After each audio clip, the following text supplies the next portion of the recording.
اوس نیکسټ سټپ دا دی چې د ایکس ری رائټ سایډ او لیفټ سایډ معلومول دي، یعنی ښي طرف او ګس طرف، ځکه چې په هغه حساب سره به ایکس ری د ریډ کولو دپاره تاسو ځان ته مخامخ نیسئ.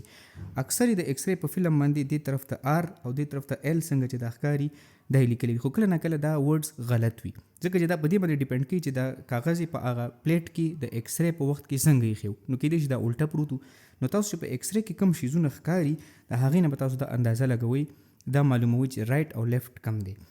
لکه د ټول نه اول دا کارډیک شیډو ده، څنګه تاسو ته پته ده چې هارت زمونږ زړه لیفټ سایډ ته دی، نو که دا شیډو موږ په دریو کې تقسیم کړو نو دوه حصې لکه 2/3 چې کوم دی هغه لیفټ ته ده او یو حصه چې کوم دی هغه رائټ ته ده. دویم پوینټ دا دی چې څنګه تاسو ته پته ده چې سټمک یعنی معده هم زمونږ لیفټ سایډ ته ده او په سټمک کې ګیس وي، ګیس په ایکس ری کې تور ښکاري، نو دا ګیسټریک ببل یا ګیسټریک شیډو دا به هم تاسو ته لیفټ سایډ ته ښکاري. دا دویم پوینټ دی. دریمه خبره دا ده چې د دې نه لاندې دا ډایفرم وي، نو لکه دا رائټ ډایفرم دی او دا لیفټ دی. کو تاسو وګورئ نو دا رائټ ډایفرم د لیفټ نه اوچت دی، دا رائټ دی او دا لیفټ دی، نو دا تقریبا 2.5 سانتي میټره دا اوچت وي د لیفټ نه. نو چې کوم ډایفرم اوچت وي هغه به رائټ سایډ وي. نو درې پوینټس دي. کارډیک شیډو چې کوم کارډیک سیلویټ دی د کارډیک سیلویټ هغه به چې کوم دی مور 2/3 به لیفټ سایډ ته وي.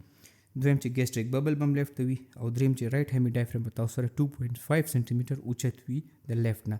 کله تاسو دا معلوم کړئ نو په هغه حساب سره به تاسو ایکس ری ځان ته ونیسئ. خو دې که چې دې ته په ایل لیکلی وي او دې ته په آر لیکلی وي یا دا الټه پلټه وي یا پې دا لیکل نه وي، خو تاسو به دې کې نه غلطیږئ چې رائټ او لیفټ سایډ د ایکس ری کم دی.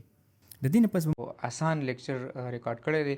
زما د یوټیوب په پلی لیسټ کې د میډیکل لیکچرز په نوم باندې یو فولډر دی، د هغې نه تاسو ځان سره سیو کولی شي.